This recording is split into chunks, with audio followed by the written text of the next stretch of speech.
vamos lá, Hebreus capítulo 10, a partir do verso 16, diz assim: este é o pacto que farei com eles, depois daqueles dias, diz o Senhor, colocarei as minhas leis em seus corações e em suas mentes as escreverei.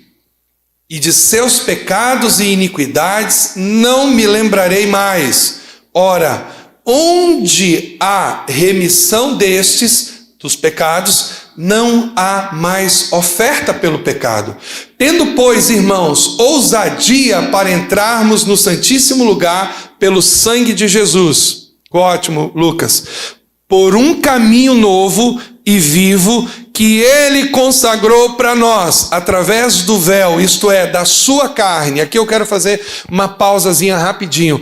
Da mesma forma, entre o santo lugar, dentro daquele prédio que foi destruído no ano 70, o templo, o grande templo, aqui no Brasil tem o templo construído pela Igreja Universal, lá em São Paulo. Alguém já passou lá? Tem uma réplica, né? Aquela estrutura gigantesca lá. Naquele templo, no tempo bíblico, havia, na verdade, só o sacerdote entrava ali. A gente tem uma compreensão diferente. Ninguém entrava no templo. As pessoas ficavam no pátio, do lado de fora. No templo só entrava o sacerdote, no santo lugar. E no santíssimo lugar, só o sumo sacerdote, uma vez ao ano, para fazer sacrifícios pelos nossos pecados, pelos pecados dele e pelos pecados do povo. Então, na verdade, ninguém entrava no templo. Havia uma restrição. O povo ficava no pátio, do lado de fora. E no templo, do santo lugar ao santíssimo lugar, onde ficava a arca da aliança, e dentro da arca ficava as tábuas, que simbolizava a lei, o maná, que simbolizava a provisão de Deus, e a vara de Arão que floresceu, que simbolizava os milagres. Então, o povo do Antigo Testamento e o povo do Novo Testamento é regido pela palavra de Deus, pela provisão de Deus. Nós somos regidos pela palavra de Deus, fazendo aqui uma correção, somos amparados pela provisão de Deus e somos assistidos pelos milagres de Deus. Isso nunca mudou, nem no Antigo Testamento e nem no Novo Testamento. Amém? Desse lugar, do santo lugar, até o Santo do Santo, havia uma cortina grossa, mais ou menos de 10 centímetros de espessura. E naquele dia que Jesus morreu na cruz do Calvário, que o seu corpo foi rasgado, o véu que separava, a gente canta isso, o véu que separava, já não separa mais. Por quê? O véu foi rasgado de cima para baixo, aí não foi de baixo para cima, não foi coisa do homem, vocês estão entendendo? O véu foi rasgado, aquele véu grosso, aquela cortina grossa de mais ou menos 10 centímetros de espessura, que separava o santo lugar do santíssimo lugar, ou seja, aquilo que nos separava de Deus foi rasgado. Ele está dizendo como foi rasgado. Ele está falando aqui, a carne, da mesma forma que a carne de Jesus, o corpo de Jesus foi rasgado na cruz do Calvário, o véu que nos separava lá no templo também foi rasgado e toda a separação caiu por terra. Então, ele está dizendo aqui no verso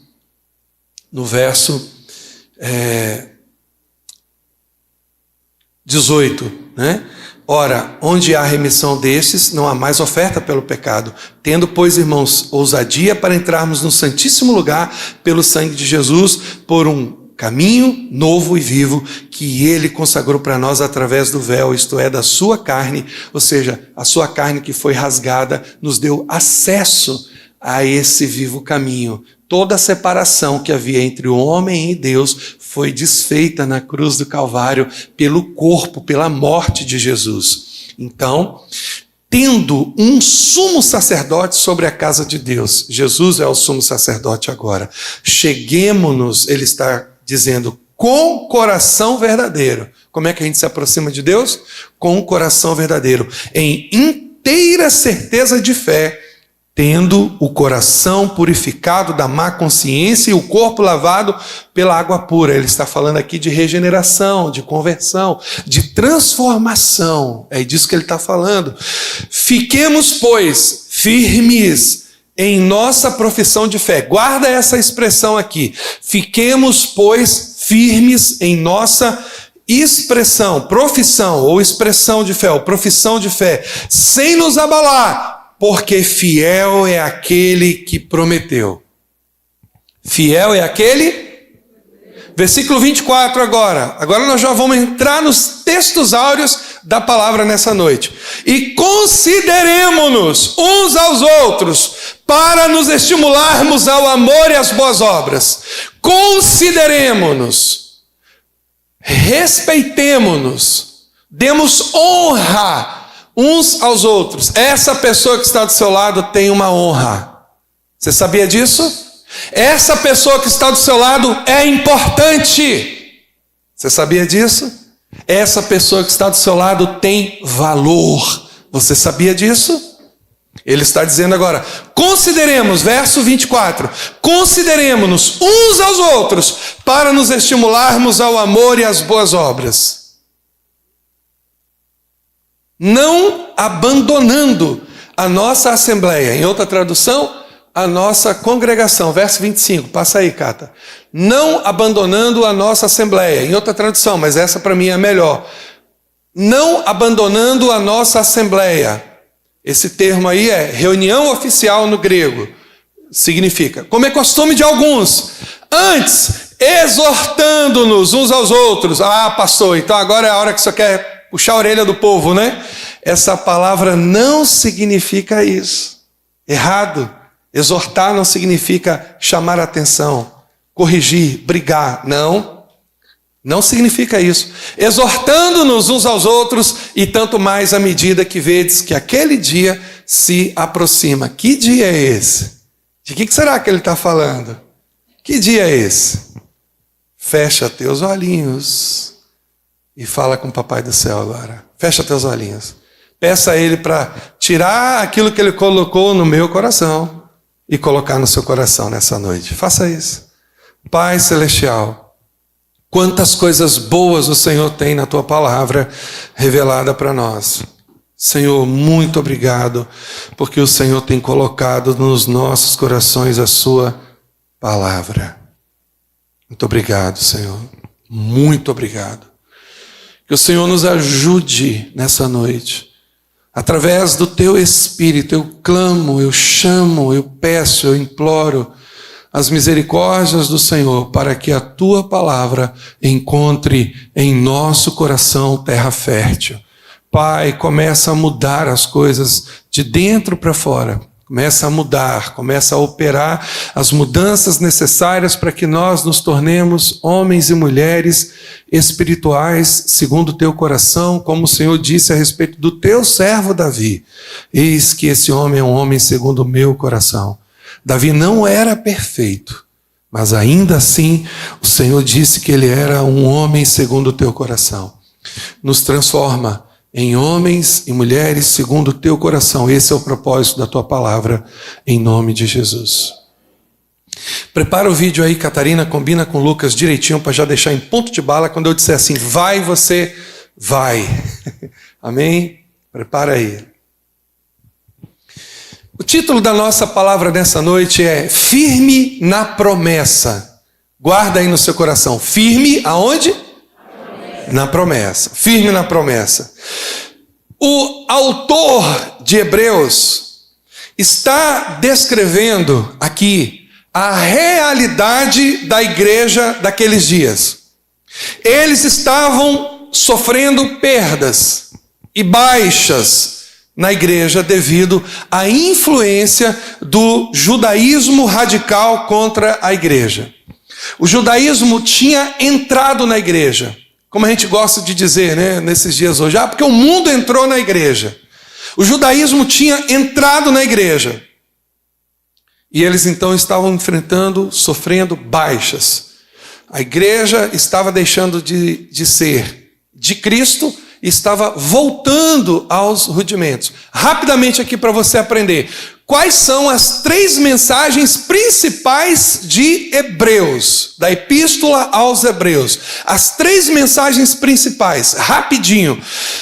A exaltação de Jesus e seu sacrifício perfeito.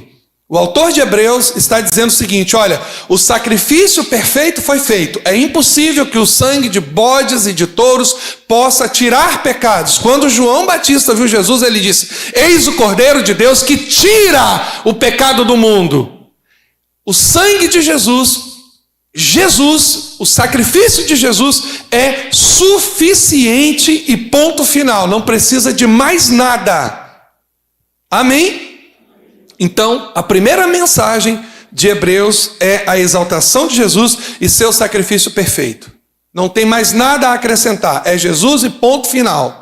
Segunda mensagem de Hebreus, a superioridade do novo pacto, da nova aliança. A nova aliança é melhor do que a antiga. Se a nova aliança é melhor do que a antiga, é nela que nós vamos, é nela que nós nos firmaremos, é nela que nós andamos ou andaremos. A antiga se tornou obsoleta. Na verdade, Jesus cumpriu aquilo que o homem não conseguiu cumprir, aquilo que os homens não conseguiram cumprir, Jesus cumpriu. Jesus é o fim da lei. Ele cumpriu toda a lei sem tropeçar numa vírgula sequer. A lei foi cumprida. A lei agora dá lugar. A aliança da lei dá lugar agora a uma nova aliança, um novo pacto é feito, o pacto da graça, a aliança da graça, a aliança da igreja. Esse é o tempo que nós estamos vivendo. E a terceira mensagem de Hebreus tem a ver com as advertências contra o retorno aos rudimentos da fé pela igreja. Você imagina que Jesus, o sacrifício dele é perfeito, foi suficiente, não vai acontecer de novo, preste atenção. O autor de Hebreus está dizendo o seguinte: vocês podem pecar de novo, mas Jesus não vai morrer pelos pecados de vocês de novo. Ele já morreu, ele já perdoou os pecados de vocês. E agora ele está advertindo o seguinte: não precisa fazer sacrifício. Você imagina que nós temos o sacrifício perfeito na cruz do Calvário.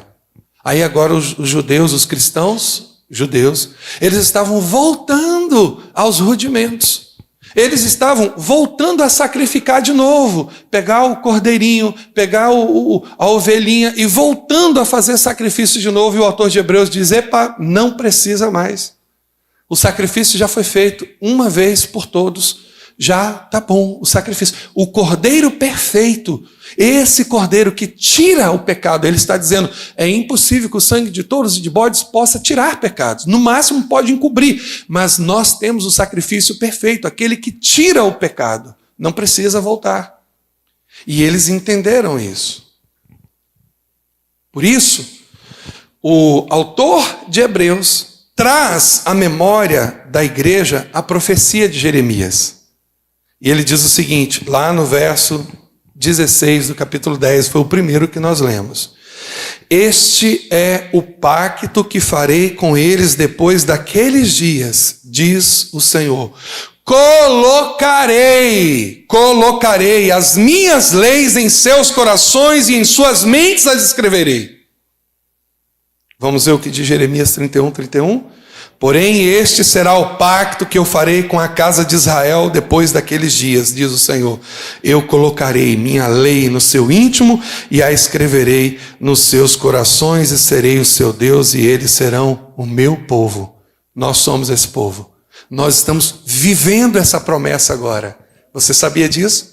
Que você está vivendo essa promessa agora que Jeremias falou há tantos anos atrás e que Hebreus repete, o autor de Hebreus repete: você é carne e pescoço vivendo essa promessa. Você está vivendo essa promessa. A nova aliança será inscrita. Jeremias falou e o autor de Hebreus confirma agora. Profundamente na vontade dos israelitas, que lhe obedecerão por escolha, sem mais a obrigação da lei.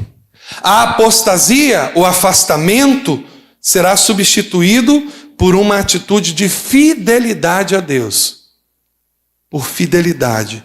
E a nação de Israel nunca mais servirá a outra nação. Esse é o tempo que nós estamos vivendo.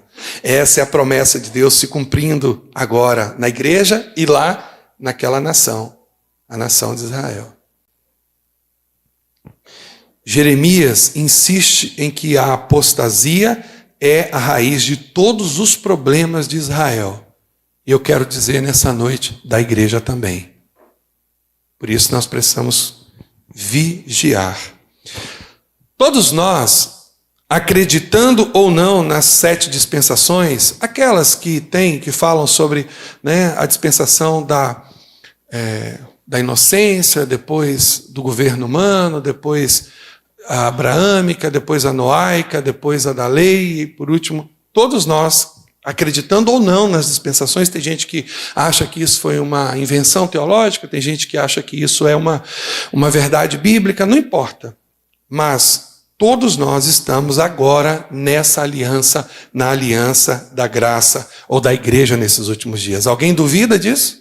Alguém aqui nessa noite acredita que nós não estamos na graça? Todos nós cremos nisso, independente das 7 dispensações ou não.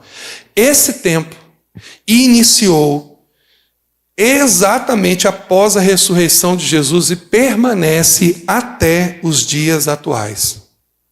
Portanto, essa promessa é nossa. Essa promessa é minha, é sua.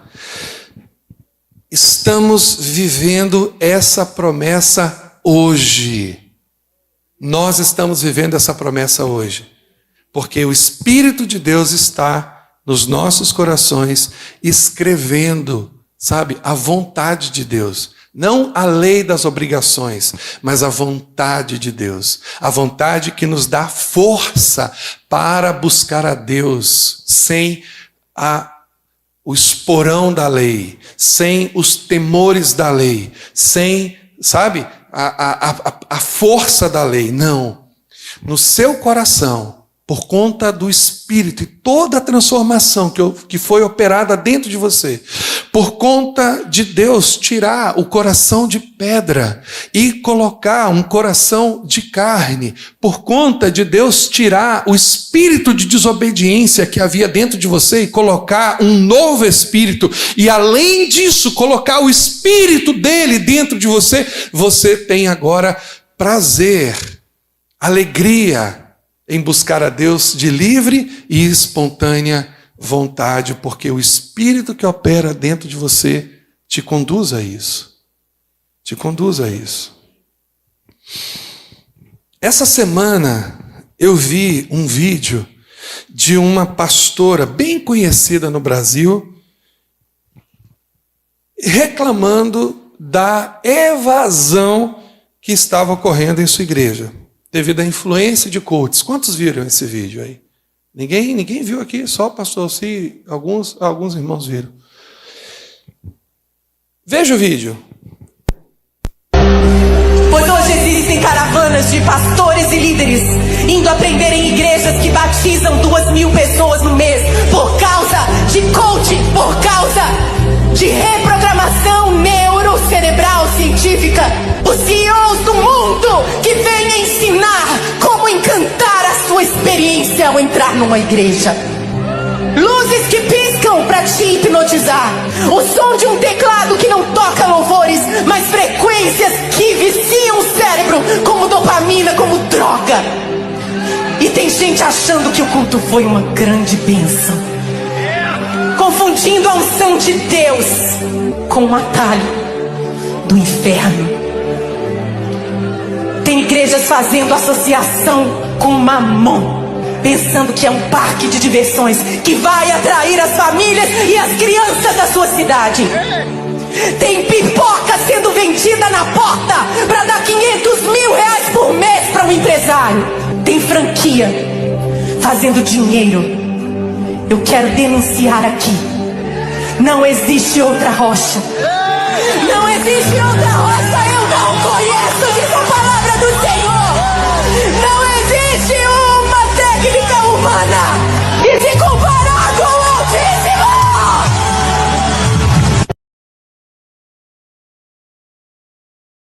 Porque está tendo uma evasão gigantesca da igreja dela por conta dessas coisas que ela está denunciando. A igreja está vivendo uma crise muito grande. A igreja, de um modo geral. E eu coloquei esse vídeo para vocês verem, porque essa crise que ela está enfrentando, toda a igreja enfrenta. Nós enfrentamos também. Porque, preste atenção, o primeiro ministério do diabo é afastar as pessoas do Senhor. Esse é o primeiro ministério. Eu não estou dizendo aqui, porque ela estava falando de algo e o teclado comendo no fundo, o que ela estava denunciando, ela mesmo estava fazendo ali. Não vou entrar nem nisso. Eu não vou entrar nessas questões.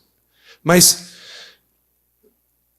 e eu acho que algumas coisas que ela está reclamando, eles fizeram no passado e estão pagando um preço altíssimo. A igreja não é lugar de coach. Preste atenção, aqui não é lugar para as pessoas ensinarem técnicas para você ficar mais rico, mais bonito, mais próspero. Não, a igreja é um lugar para treinar você, para te ajudar a fazer com que você se torne mais parecido com Jesus. E isso, aí eu concordo plenamente com ela. Não tem técnica, não tem nada disso. É só mesmo Jesus que pode transformar a gente. A igreja está debaixo de um ataque terrível. Não somente a nossa igreja, mas a igreja de um modo geral.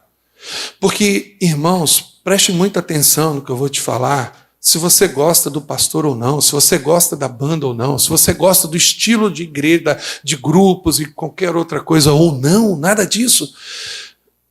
O primeiro ministério do inimigo é separar você, é afastar você do Senhor. Esse é o propósito principal do inimigo, é te afastar, é quebrar um ritmo, um propósito, é tirar você. O desejo do diabo, sendo bem claro para você, é tirar você da igreja e não deixar você na igreja. Ele vai fazer de um tudo para criar circunstâncias, legítimas ou não, não importa, para nos afastar da igreja e do Senhor. Então eu quero falar sobre, rapidamente, 3 elementos fundamentais da epístola aos Hebreus que podem nos ajudar nessa noite, porque o desejo de Deus é que você se firme. O desejo de Deus é que você supere as dificuldades. Eu quero entrar em algumas questões aqui para te mostrar como que o inimigo ele é sutil, como que o inimigo trabalha, sabe, amados, no meio da igreja. Preste atenção, a palavra grega aqui para a assembleia é episinagogue, que significa assembleia oficial. Ou seja, o autor de Hebreus está dizendo o seguinte, que eles estão deixando a congregação, a reunião, o culto oficial da igreja. Eles estão, é uma denúncia que o autor de Hebreus fala. Agora, a palavra usada aqui para exortar, que eu disse aqui a vocês, olha, isso aqui não é brigar, corrigir, chamar atenção. A palavra usada aqui para exortar é parakaleo. Significa alguém chamado ou convocado para estar ao lado de outro para ajudá-lo. João 15, 26 diz assim, quando vier o Consolador que eu vos enviarei da parte do Pai, o Espírito da verdade que do Pai procede, esse dará testemunho de mim. O Espírito Santo é definido nas Escrituras como Parácletos. Então essa palavra, parakaleo, é da mesma raiz da palavra Parácletos, do Espírito. Ou seja, consolador, conselheiro. Essas são as funções do Espírito Santo. Você vai ver o Espírito Santo definido nas Escrituras como consolador, como conselheiro, como advogado, como ajudador. É a mesma palavra que está lá no grego. Se esse Espírito habita dentro de você O seu primeiro ministério na igreja é de fortalecer as pessoas. Se esse Espírito habita dentro de você, o seu primeiro ministério dentro da igreja não é ser um promotor. Nós não temos na igreja acusadores. A igreja até tem um acusador, mas ele não faz parte da igreja. O nosso papel, primeiro ministério, é fortalecer, ajudar, aconselhar. Esse é o nosso ministério. Nós somos conselheiros, ajudadores, nós somos consoladores, advogados. Esse é o nosso primeiro ministério. Se o Espírito Santo habita dentro de você, aquilo que o Espírito é, você será também. Você crê comigo assim? Você crê junto comigo? Por que as pessoas deixam a igreja? O termo aqui, abandonam, não deixemos a nossa congregação, não abandonemos a nossa congregação, ele tem um propósito, ele tem um significado duplo aqui. Nós podemos deixar no sentido de congregar, ou nós podemos deixar no sentido de ir embora, de abandonar, de sair, de quebrar os vínculos e as relações de amor. Preste atenção, porque em algumas circunstâncias, é mais fácil ficar em casa e assistir pela TV hoje. Irmãos, olha o momento que nós chegamos. Tudo na vida pode ser usado da forma certa ou da forma errada. A tecnologia é uma bênção. É muito bom o que a gente está fazendo aqui, transmitindo o culto. Mas entenda, ficar sem congregar não ajuda no crescimento de nossa fé. Vocês podem entender isso hoje? Alguém discorda de mim nesse sentido? Discorda do pastor? Porque não há problema em discordar. O problema é quando a nossa discordância está fora da palavra. É necessário entender que sozinho em casa você não é igreja. Pelo contrário, você fica vulnerável e se torna presa fácil. Em casa, você não é igreja na casa. Igreja na casa é a célula reunida em nome de Jesus. Esse é o padrão da palavra. Paulo fala a igreja que estava na casa de Áquila e Priscila, a igreja que estava na casa de não sei quem, a igreja que estava na casa de... E ele vai falando. Primeira coisa, porque é mais fácil ficar em casa e assistir pela TV hoje. É mais cômodo. É mais cômodo, é mais fácil. Por que as pessoas deixam de congregar? Segunda coisa, porque a facilidade está nas palmas das nossas mãos. Existe uma facilidade hoje. Você coloca isso aqui na palma da sua mão, você abre o celular no YouTube e tem pregação de tudo quanto é tipo. Tem louvor de tudo quanto é tipo. Tem ensino de tudo quanto é tipo. Tem igrejas formatadas para atender somente as pessoas que não congregam. Preste atenção, não existe possibilidade da igreja verdadeira, eu chamo da igreja verdadeira, é essa que se reúne presencialmente. Nós vimos o estrago que a pandemia fez na igreja de um modo geral. As pessoas têm necessidade, tem pessoas que surtaram porque elas têm necessidades de relacionamentos. Nós vimos o que o isolamento, aquele maldito, por isso que eu repito e digo, eu não vi nada de bom na pandemia. Cada coisa que você pode me dizer de boa que a pandemia trouxe, eu mostro para você 1000 outras que não foram boas. Teve nada de bom. Então, preste atenção no que eu vou te falar. Existem igrejas formatadas para atender somente as pessoas que não congregam. E não existe possibilidade da igreja verdadeira competir com isso. Essa semana eu fui lá na Baixa de Quintas, no Rei da Miudeza. Quem tem carro mais velho sabe do que eu estou falando. Cheguei lá, eu fui comprar uma presilha. R$12 a presilha. Eu falei, meu amigo, na internet está mais barato. Ah, para quê? Para que eu fui falar isso, pastor Ciro? Ele, meu amigo, é o seguinte... A internet não tem estoque, a internet não tem qualidade, a internet... Aí ele foi falando um monte de coisa. Eu, não, você está certo. Sabe? Eu estava todo errado ali. O homem tem funcionário, tem estoque, o produto fica lá, às vezes, né, Sidão, meses lá, parado para vender e não vende. E eu fui, inocentemente, dizer, não, mas na internet é mais barato. Só faltou ele dizer assim, compre lá então. Só faltou ele dizer para mim, como ele era gente boa, ele não vou, meu amigo. Já fui falando, ô, meu amigo, me perdoe, você está todo certo. Está todo certo. É a mesma coisa.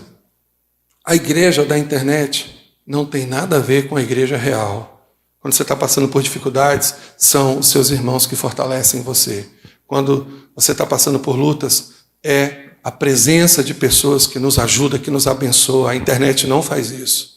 Você pode abrir na palma da sua mão, vai ter pregação de todo tipo, louvor de todo tipo, igreja de todo tipo, mas fogo, amor, comunhão verdadeira, a gente precisa de uns dos outros. Você crê comigo assim também? Amém. Não dá para competir com essa facilidade que está na palma das nossas mãos. E aí a gente ouve todo tipo de coisa aqui, tem todo tipo de informação, tem todo tipo de revelação, tem todo tipo de pregação, e na maioria das vezes isso não acrescenta em nada em nossas vidas. A gente tem que tomar muito cuidado, porque o que a gente ouve vai para o nosso coração. Terceira coisa, eu estou só dando uns flashes aqui, porque eu quero entrar em coisas mais profundas daqui a pouco. Terceira coisa, a igreja onda do momento. Porque sempre haverá a igreja do momento na cidade. Pode ser uma comunidade igual a nossa, pode ser a Bola de Neve, pode ser uma Lagoinha, uma Assembleia, uma Batista, outro ministério conhecido ou não, as pessoas tratam essas igrejas como um novo shopping que inaugurou na cidade, todo mundo tem curiosidade de conhecer. Tá igual o lance que eu ouvi esses dias aí, dos meninos da farinha das 7 portas. Vocês conhecem a história da farinha das 7 portas? Diz que a mulherada agora está todo mundo indo comprar farinha nas 7 portas. A mulherada está agora, gostou, a mulherada passou a gostar de farinha. Quando você chega lá na loja dos meninos, os meninos são bonitos mesmo, gente. Tem 2 meninos lá que eu vi a foto, Viviane me mostrou a foto dos meninos. Então você abra seu olho, meu irmão. Se sua mulher estiver indo comprar farinha nas 7 portas, vá junto com ela, saia de problema, vá, grude nela, vá com ela, porque quando eu vi as fotos dos meninos, os meninos são diferenciados. Aí eu pergunto a você, preste atenção no que eu vou te perguntar. Certamente você vai encontrar uma pessoa mais bonita que seu marido. Você vai largar seu casamento por isso? Obviamente que não. Preste atenção agora no que eu vou falar. A mesma coisa para as mulheres. Por mais difícil que possa parecer, em raríssimas exceções, quem sabe um dia, talvez, meu irmão, você encontre uma mulher mais bonita que a sua. Porque não é fácil você encontrar uma mulher mais bonita que a sua. Amém, irmãos? Vamos e convenhamos, amém? As irmãs estão entendendo, não é fácil, viu, encontrar uma mulher mais bonita que você. Mas quem sabe um dia, quem sabe, talvez, nesse mundo, você encontre uma mulher mais bonita que a sua. Você vai acabar seu casamento por causa dela? Claro que não. Claro que não. Então, aqui é a família que Deus te colocou. Você vai encontrar uma igreja melhor do que essa aí fora, não tenha dúvida.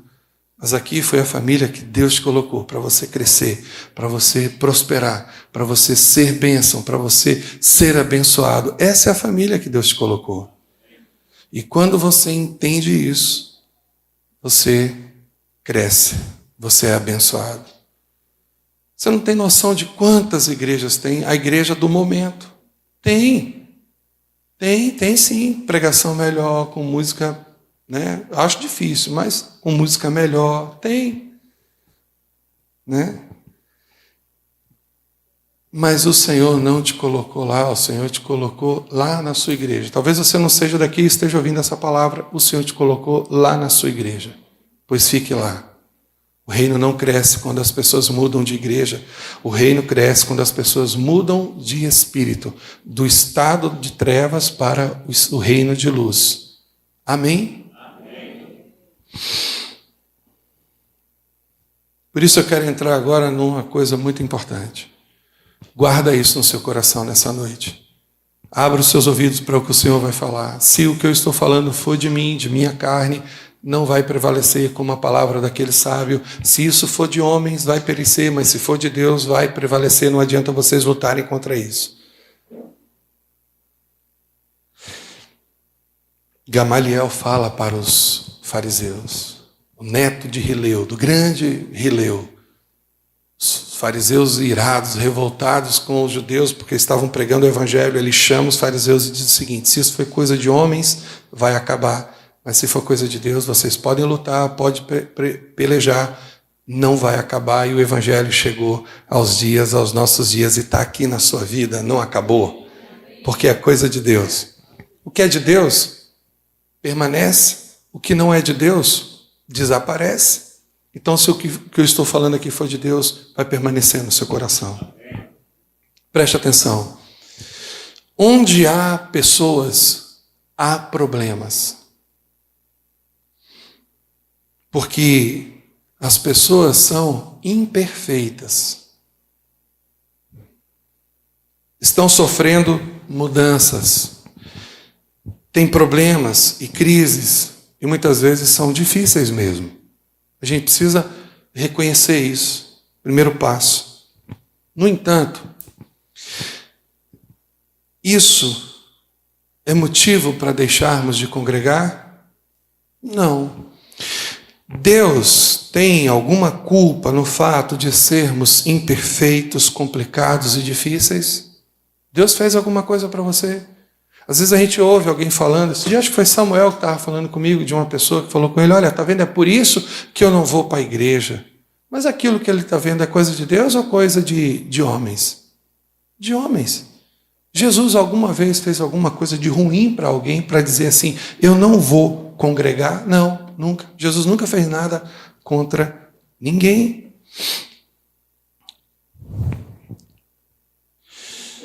Então, entenda. Por que as pessoas deixam de congregar? Por que as pessoas se desanimam? Ora, elas estão animadas e totalmente comprometidas, empolgadas, e ora elas estão desanimadas e passando por crises de fé. Por quê? Primeiro, porque nós temos um inimigo que trabalha contra a nossa comunhão. Você tem um inimigo que todos os dias está trabalhando contra a sua relação com Deus. Guarda isso no seu coração nessa noite. Segunda coisa, e é o que eu quero entrar. Há pessoas que têm uma visão diferente da igreja do que ela realmente é. Então, não há possibilidade de termos todas as nossas expectativas supridas. Esse não é o papel da igreja. Imagine que você entre no casamento pensando o seguinte: eu vou ter todas as minhas expectativas supridas nessa pessoa. Não vai dar certo. Não vai acontecer. Imagine que você entre num trabalho dizendo o seguinte: todas as minhas necessidades vão agora ser supridas por esse trabalho. Não vai acontecer, você vai se frustrar. Da mesma forma, a igreja não é um lugar onde todas as suas demandas emocionais, as suas expectativas hão de ser supridas. Isso não vai acontecer. Cuidado com isso, eu vou explicar o porquê. Porque essa tem sido uma das razões pelas quais as pessoas abandonam a igreja. Tudo tem que acontecer na igreja e na vida do jeito que elas desejam. Tudo tem que acontecer de forma perfeita. Se algo sai do planejado, se alguma coisa foge do alto padrão de exigência estabelecido, pronto, é o fim. A igreja perdeu a graça, perdeu o sentido, elas se sentem decepcionadas, frustradas, não atendidas e vão procurar um outro lugar onde alguém possa então suprir, mas isso não vai acontecer. Alguém possa massagear o ego, sei lá, isso não vai acontecer. Nenhuma igreja vai conseguir suprir todas as suas necessidades. Nem é esse o papel da igreja. Esse não é o papel da igreja. E a gente vai entender isso nesses dias que nós estivemos ministrando sobre isso, eu e o pastor Alci. Por quê? Primeiro, porque somos exigentes demais quando se trata de nossas necessidades e condescendentes demais quando se trata de nossa obrigação. Quer ver? Não precisa chegar no horário no culto, Deus vai entender, Ele vai me perdoar. Deus é bom. Não vai chegar no horário, no culto certinho, o culto nem começa no horário. Eu vou chegar no horário. A gente é condescendente com as nossas obrigações. Mas exigentes demais quando se trata de nossas necessidades.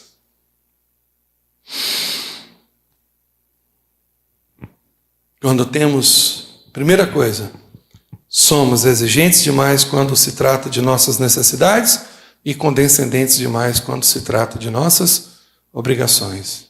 A gente se perdoa fácil, mas para perdoar o outro, dá ou não dá trabalho? A gente erra, todo mundo é humano, todo mundo erra, pastor Alci. Mas quando o outro erra com a gente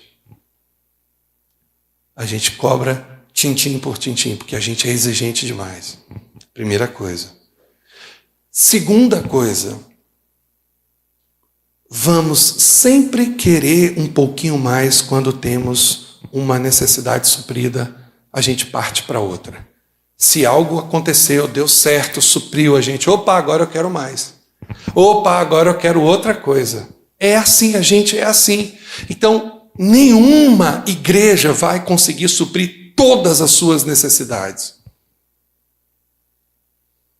E aqui eu quero entrar numa coisa muito importante. Igreja nenhuma será lugar onde todas as coisas vão acontecer do jeito que a gente quer. Não vai ser. Não é assim dentro da nossa casa, não é assim no trabalho, não é assim na vizinhança. Você vai para a reunião de condomínio, é problema. O trabalho é problema. O único lugar que não vai ter problema é no céu. E se você quiser, eu oro agora para você ser promovido. Você quer? Ninguém quer. Quem quer? Olha aí. Tem um corajoso ali, ó. Mas não vou fazer isso não, porque você é o último aqui ainda, meu irmão. Amém, Vitor? Amém. Não é verdade? O único lugar que não vai ter problemas é o céu. É o único lugar. Então, a igreja é um lugar de pessoas imperfeitas. Ei, ouça o que a palavra de Deus está falando ao seu coração nessa noite. A igreja é um lugar de pessoas imperfeitas, mas especiais para Deus. Importantes para nós. Que são especiais para Deus.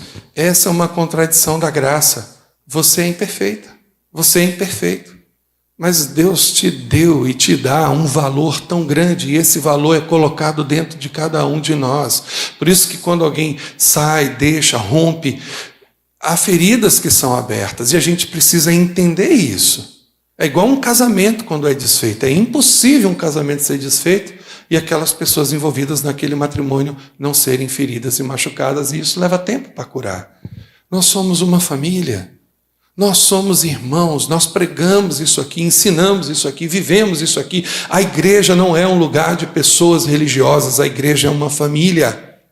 A família de Deus. Quer ver?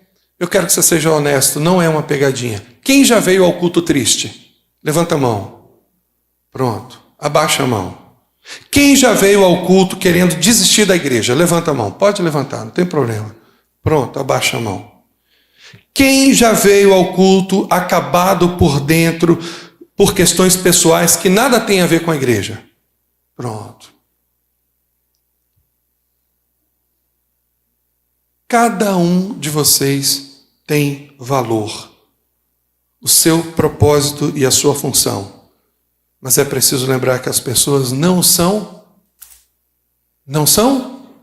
máquinas. Não são máquinas. E até as máquinas quebram ou não funcionam bem em algum momento.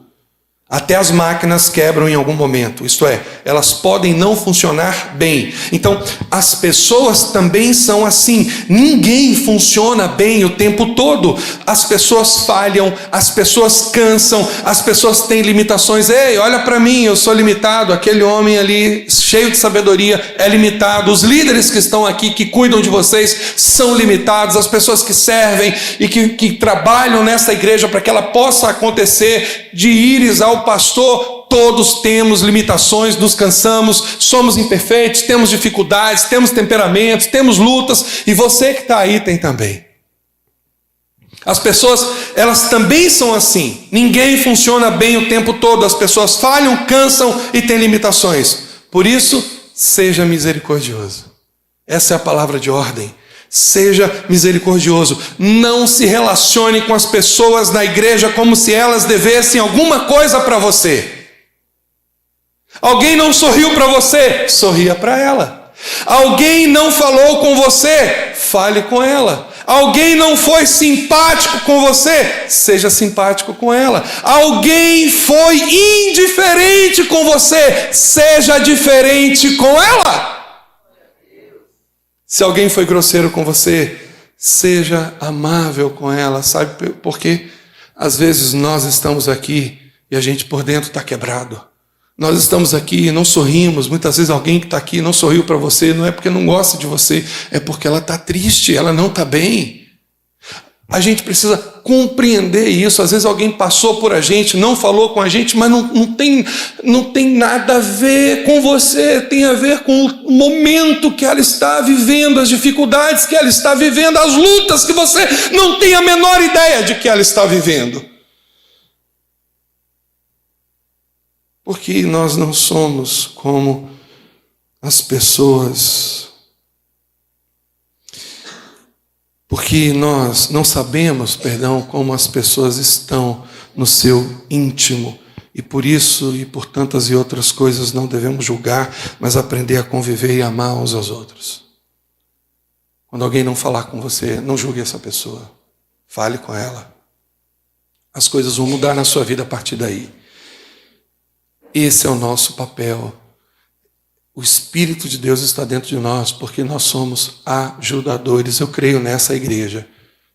Esse Espírito Consolador que está dentro de nós é o que nos ajuda, é Ele quem nos torna parecidos com Ele e implanta, imprime dentro dos nossos corações esse mesmo Espírito Consolador. Nós temos esse poder de consolar, de exortar, de fortalecer. Esse termo no hebraico, o mesmo Espírito que está dentro de você, esse mesmo poder que João diz que foi enviado da parte do Pai, esse mesmo Espírito Consolador, esse mesmo Deus poderoso está dentro de você, operando consolação a partir de você. Essa é a alma da igreja. Isto é a igreja. Somos consoladores, somos fortalecedores uns dos outros, somos advogados uns dos outros. Opa, o meu irmão pecou contra mim. Não, mas tem uma razão aí, tem um motivo, talvez ele não esteja bem. Calma, vamos lá. E a gente ajusta as coisas. Ninguém, esse é um equívoco muito grande, ninguém pode lançar as suas expectativas sobre os outros. É um fardo impossível que nós estamos colocando sobre os outros, mas ao contrário, somos desafiados a lançar as nossas ansiedades sobre Deus. Humilhai-vos. Olha o que diz o texto. Humilhai-vos, pois debaixo da potente mão de Deus, para que a seu tempo vos exalte. Esse versículo tem 2 momentos, e ele vai dizer, lançando sobre ele toda a vossa ansiedade, porque ele tem cuidado de vós. Existe uma luta que é nossa, é individual, é pessoal. Não adianta, você não pode jogar as suas expectativas sobre a sua esposa, sobre os seus filhos, sobre o seu pastor, sobre os seus líderes. Você pode compartilhar suas dificuldades, você pode receber ajuda a respeito de suas lutas e dificuldades, mas as suas ansiedades precisam ser lançadas sobre o Senhor, porque Ele é o nosso pastor e nada nos faltará. E quando a palavra fala nada mesmo. Saúde emocional, prosperidade emocional, saúde na alma, entendimento, revelação, fortalecimento no nosso espírito, no nosso coração, vem do Pai das luzes, vem do nosso Pai celestial. Quando nós aprendemos a lançar as nossas ansiedades sobre Ele e não sobre os nossos irmãos, nós tiramos o fardo dos nossos irmãos, lançamos sobre a pessoa certa, e o recurso e a ajuda vem do alto, do Pai das luzes, e a solução vem do Pai celestial para as nossas vidas. Uma segunda razão pela qual as pessoas abandonam a igreja, e talvez seja a razão mais presente, mais comum: não conseguimos lidar com nossas mágoas no nível da resolução. E aqui eu quero trazer um ensino muito importante para o seu coração nessa noite, que vai liberar as suas orações diante do Pai Celestial, que vai liberar a provisão de Deus. Ninguém tem o poder de reter as bênçãos de Deus sobre as nossas vidas. Não tem macumba, boacumba, não tem feitiçaria, não tem nada disso. A única pessoa que pode impedir Deus de te abençoar é você. Ou o contrário, a única pessoa que pode abrir as janelas, que pode criar o caminho, é você. Preste atenção, esse tem sido um outro motivo muito comum que tem levado muita gente a deixar a sua congregação. E um conselho bíblico aqui importante, desprezado em nossos dias, é: irai-vos. Preste atenção nesse texto, que ele é importante para a compreensão da palavra de Deus nessa noite na nossa vida. Irai-vos e não pequeis. A palavra de Deus diz que nós podemos nos irar. E aqui não é podemos no sentido de que um dia vai acontecer, não. Isso acontece. Irai-vos e não pequeis. Não se ponha o sol sobre a vossa ira, raiva. Vamos entender o que Efésios está querendo dizer. Porque nós fazemos exatamente o oposto.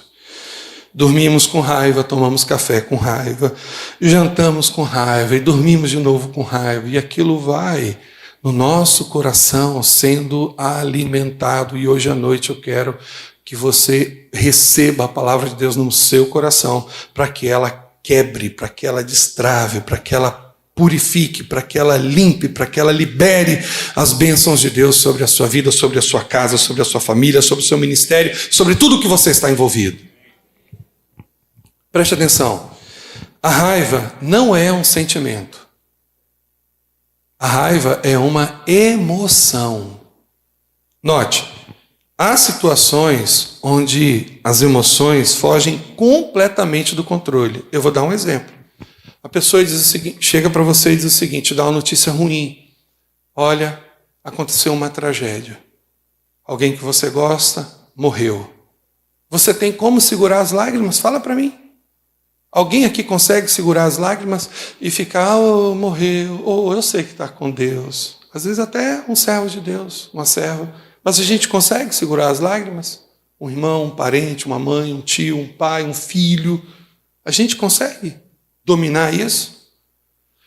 Ou o contrário, alguém chega e dá uma notícia boa. Olha, pai, passei no vestibular em primeiro lugar em medicina. Aí você vai ficar triste. Medicina, para que passar nisso aqui? Você vai ficar triste. Você vai ficar alegre. Você vai se alegrar e ninguém vai poder conter a alegria do seu coração, o riso do seu rosto. Sabe, aquele sentimento, aquele prazer. Então, quando nós recebemos uma notícia ruim, algo que nos afeta profundamente, a gente chora. E quando a gente recebe uma notícia boa, a gente se alegra. Isso tem a ver com emoções, porque assim é com a raiva. Quando alguém nos fere ou nos decepciona, podemos sentir raiva, ficar irados. Não temos como controlar a emoção, preste atenção. Mas nós podemos controlar as nossas atitudes a partir disso, porque a Bíblia diz o seguinte: irai-vos, mas não... Ninguém pode chegar e dizer assim: pastor, eu fiquei com raiva, então eu dei um tapa nela. Marido falando com o pastor a respeito da esposa. Pastor, ela me fez muita raiva e eu bati nela. Isso não existe. Porque a palavra diz o seguinte: irai-vos, mas não pequeis. Você pode ficar irado, mas você tem condições de não pecar. O sentimento é impossível de você controlar, mas as suas atitudes é possível controlar, sim. Então não existe essa conversa fiada de que eu fiquei com muita raiva, pastor, não consegui me controlar, eu atirei, matei, ou então eu bati, ou então eu fiz isso e aquilo. Conversa fiada. Que a Bíblia diz o seguinte: irai-vos e não pequeis. Então você pode, o sentimento, a emoção vem e a gente não consegue controlar. É fato. Então, como podemos nos irar e não pecar? Parece uma contradição, não parece? Como é que a gente pode irar se a gente está irado? Porque a ira é uma emoção. E isso não tem como prever ou mesmo impedir, mas o que vamos fazer a partir dela pode ser pensado, planejado e medido. Por exemplo, uma pessoa que entra na casa da sogra, compra um veneno, arsênio, não é isso? Arsênio na internet. Compra o veneno, entra na casa da sogra, coloca aquele veneno no bolo. Isso foi pensado, medido e planejado. Isso não tem a ver com emoção. Isso tem a ver com outra coisa que nós vamos falar daqui a pouco. Porque isso acontece o tempo todo no casamento entre marido e mulher. Um faz algo que machuca o outro. Ou você acha que você está casado com uma múmia? Você está casado com um manequim de funerária? Você está casado com um boneco daquele de vitrine, né? Ou vitrina, o termo correto é vitrina. Você está casado com um boneco de vitrina que você faz, você fala, e a pessoa fica lá, né? Estátua, não sente, não cora, não. Peraí, gente. Irmãos, calma. Peraí. Um faz algo que machuca o outro, a reação emocional é imediata.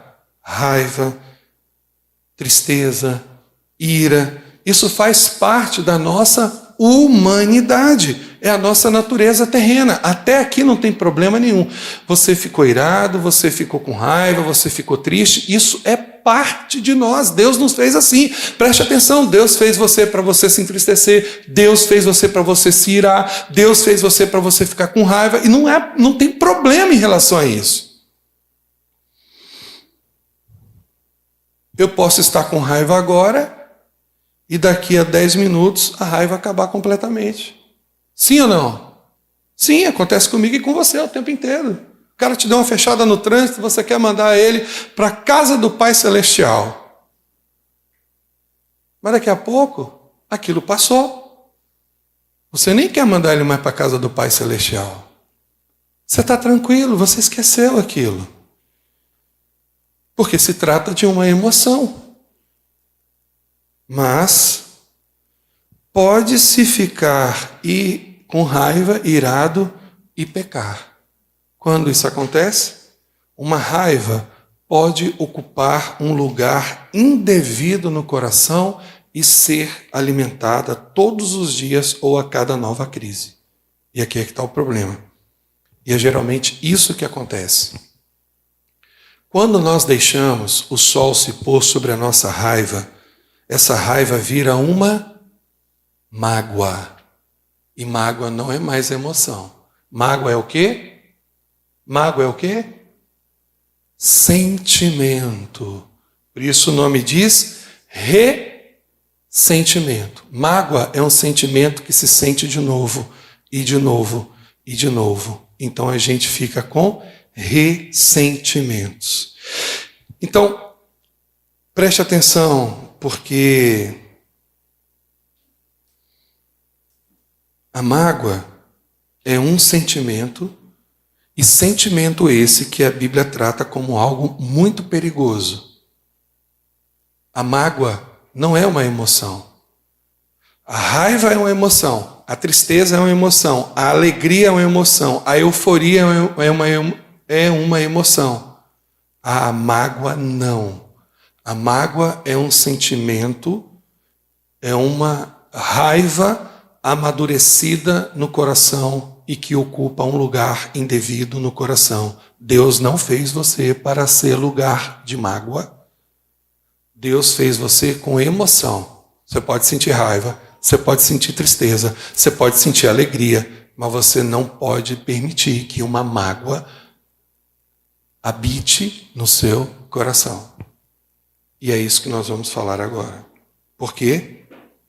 Porque quando uma pessoa guarda mágoa no coração, ela está abrindo uma cova emocional onde alguma coisa vai ser sepultada ali.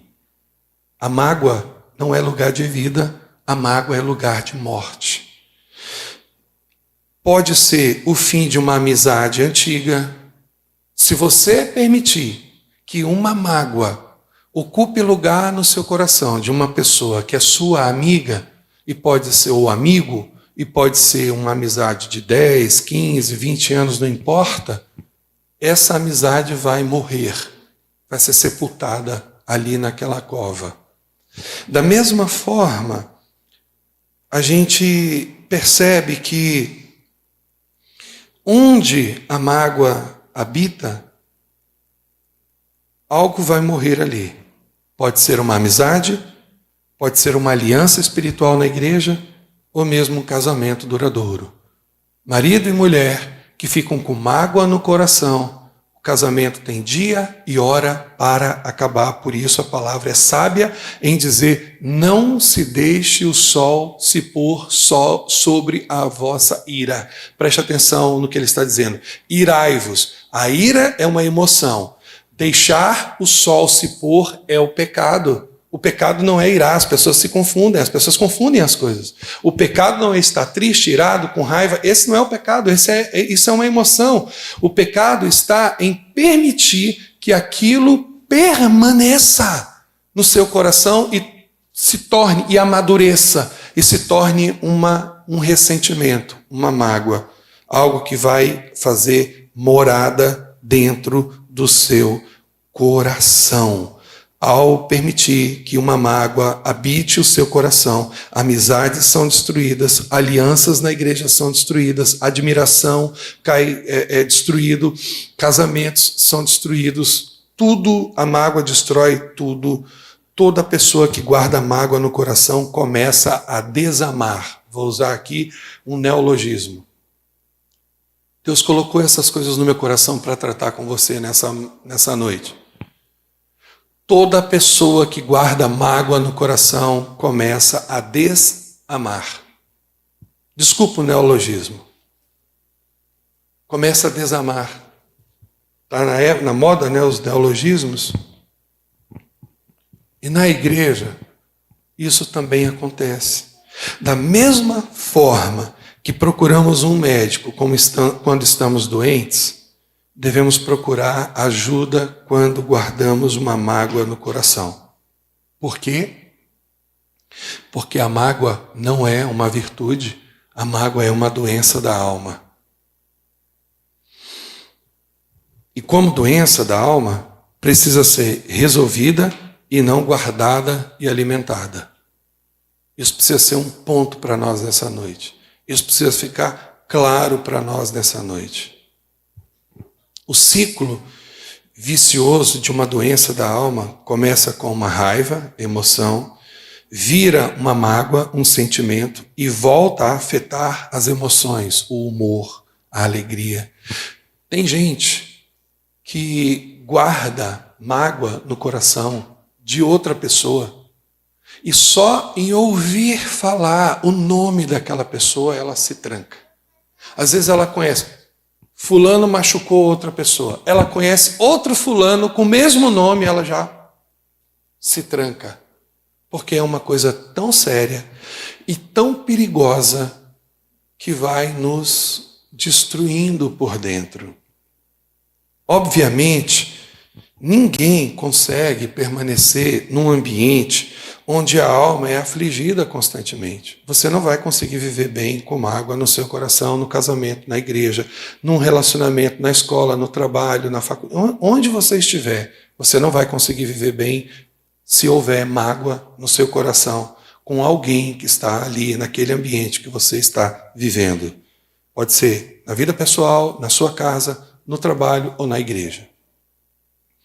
Então,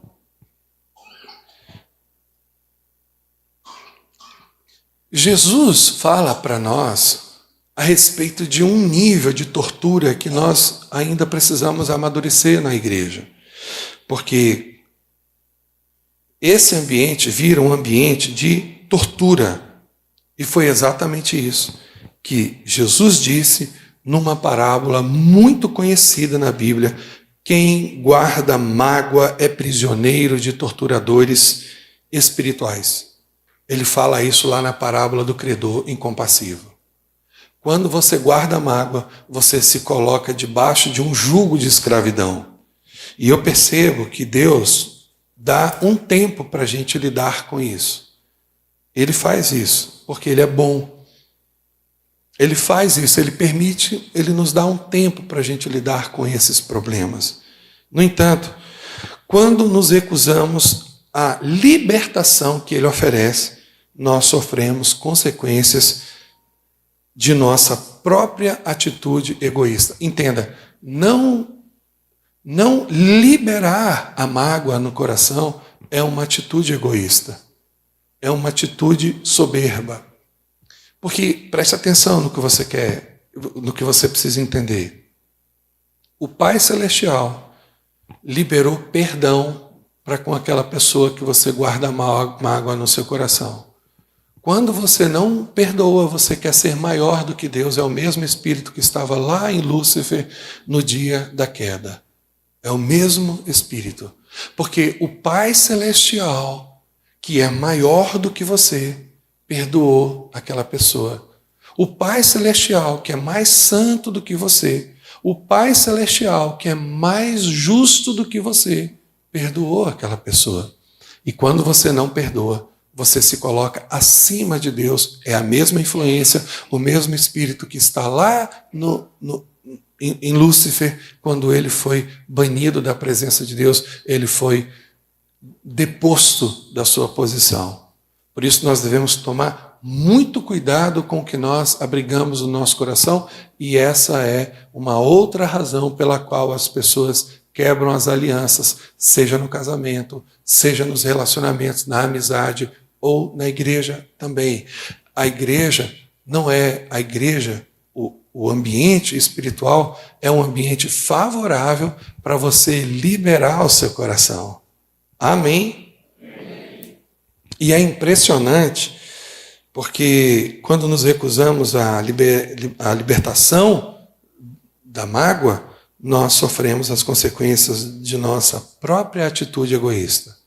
Vocês lembram o final da parábola do credor incompassivo? Vocês lembram o que aconteceu ali? Ele tinha recebido um perdão por uma dívida enorme que ele devia, mas o perdão foi cancelado. Você já observou a oração do Pai Nosso? Pai nosso que estás nos céus, santificado seja o vosso nome, seja feita a sua vontade assim na terra como no céu. O pão nosso de cada dia nos dai hoje. Perdoai as nossas ofensas como nós perdoamos a quem nos tem. Ou seja, quando você se apresenta diante do Pai Celestial para buscar perdão dos seus pecados, você está dizendo para Ele que você já liberou perdão com as pessoas que pecaram contra você. E se isso não acontecer, o Pai Celestial não perdoa você. Aquela parábola do credor incompassivo tem um segredo, tem uma chave ali. A Bíblia diz que o rei havia encerrado aquele homem, havia chamado aquele homem para ajustar contas. E ele disse: Senhor, perdoa-me, porque tudo te pagarei. Mas o rei sabia que ele não tinha como pagar. E a Bíblia diz o seguinte, que o rei colocou à venda, se você observar lá o texto, diz que o rei colocou à venda ele, a mulher e os filhos, para que a dívida fosse de alguma forma sanada. E ele disse: Senhor, tem misericórdia de mim, que tudo te pagarei. Ele não tinha condição de pagar, e o rei resolveu perdoar. Quando ele sai dali, ele pega um conservo que devia uma dívida pequena, e a Bíblia diz que ele, não querendo perdoar, encerrou aquele conservo na prisão. E os amigos daquele homem, vendo aquilo, vão ao rei, contam a história. Preste atenção no que eu vou falar para você. Tem gente contando para Deus que você não gosta de perdoar. Primeira coisa que você tem que saber daquela parábola. Segunda coisa que você tem que saber daquela parábola: se você não perdoar, o último versículo daquela parábola diz o seguinte: o Senhor Jesus, é Jesus que está falando ali, assim também vos fará meu Pai Celestial. Vai fazer o quê? Versículo anterior: ele foi entregue aos verdugos para que pudesse pagar tudo o que lhe devia. Você sabe quem são os verdugos? São torturadores. Jesus não mediu palavras para dizer que as pessoas que não perdoam estão presas nas mãos de verdugos. Quem está preso na mão de verdugo tem problema com prosperidade financeira, tem problema também, porque eles vão afligir, eles vão machucar. Tem problemas emocionais, na saúde. É impossível você guardar uma mágoa no seu coração e você ficar bem. Não vai ficar. Todos nós aqui já passamos por lutas e dificuldades e tivemos que lutar contra nós mesmos, contra os nossos próprios desejos e liberar. E liberar perdão. Essa é uma das razões e uma das principais razões pelas quais as pessoas deixam os relacionamentos. Podem ser espirituais numa igreja ou podem ser uma amizade ou uma relação afetiva, um casamento, alguma coisa. Então, eu quero dar somente agora, para encerrar, e eu estou encerrando de verdade, apenas algumas desculpas. E preste atenção nessas desculpas, porque elas são razões ilegítimas para que as pessoas não congreguem. Eu vou colocar em ordem crescente do que, como pastor, eu já ouvi e colegas também já ouviram. Primeira razão pela qual, a primeira desculpa que as pessoas dão porque estão saindo da igreja: pastor, eu quero crescer. Eu quero crescer. Preste atenção, se você quer crescer, não é saindo, é ficando. Primeira resposta. Segundo, Deus falou comigo. Pastor, olha, eu orei, Deus falou comigo, eu vou sair da igreja. Elas estão dizendo para mim: pastor, não se intrometa na minha vida. Quem é você? Se Deus falou comigo, quem é você para se intrometer na minha vida? É uma forma da pessoa dizer para mim, toda pessoa que vem dizendo para mim: pastor, eu orei, Deus falou comigo para sair da igreja. Irmão, eu não falo mais nada. Porque quem sou eu, mortal? Você está entendendo o que ela está me comunicando? Deus falou, o Senhor não tem nenhuma importância porque Deus falou comigo. E ela sai. Terceira coisa que eu já ouvi muito: eu não sinto a presença de Deus aqui. Irmãos, nós não vivemos pelo que nós sentimos. Nem sempre você está bem no seu casamento, nem sempre você está sentindo aquela alegria no seu casamento, mas você não abandona a sua esposa, o seu marido. Nem sempre nós estamos felizes com os nossos filhos. Nem sempre nós estamos felizes com os nossos filhos. Não é pelo que nós sentimos, é pelo que nós cremos que nós andamos. Quarto, não há amor nessa igreja. Eu não sinto, eu não percebo, eu não vejo amor nessa igreja. As pessoas saem da igreja porque elas entendem isso também. E quinto, a última questão é a doutrinária. Eu não concordo com isso, pastor, eu não concordo com aquilo. Preste atenção no que eu vou te falar. Preste muita atenção no que eu vou te falar. Não existe uma única igreja ou lugar na terra que você vai concordar 100% com aquilo. Cuidado com os enganos do inimigo. Todas essas questões aqui, ao longo do tempo, eu fui percebendo que são enganos do inimigo. Eu quero crescer, Deus falou comigo, eu não sinto a presença de Deus aqui, não há amor nesse lugar, não concordo com isso ou com aquilo.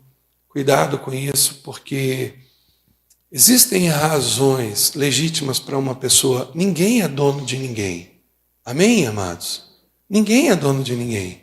Mas se Deus te plantou nesse lugar, Ele tem um propósito na sua vida aqui.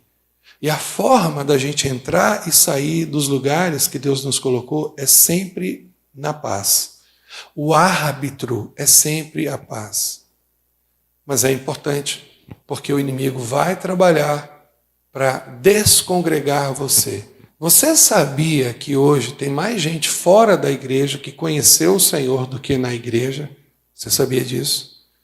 E a maioria dessas pessoas, quando nós vamos conversar com elas, ela, pastor, eu vi isso de errado na igreja. Pastor, eu não gostei. O pastor falou comigo. Alguém fez isso. Alguém não riu. Alguém não fez. Alguém não me ajudou. Então, as expectativas não supridas, porque elas jogaram uma expectativa demais em outros, na igreja, e mágoas no coração. Irmãos, prestem muita atenção no que eu vou falar para vocês. Essa pessoa que está do seu lado é imperfeita. Esse que vos fala aqui nessa noite é imperfeito. Nós somos imperfeitos. E isso não é uma justificativa para que eu continue errando com você ou para que o irmão continue errando com você, não. É para que você entenda que a igreja, a reunião da igreja, é uma reunião de pessoas que estão em processo, como você. Amém? Amém, amém? Os irmãos da música.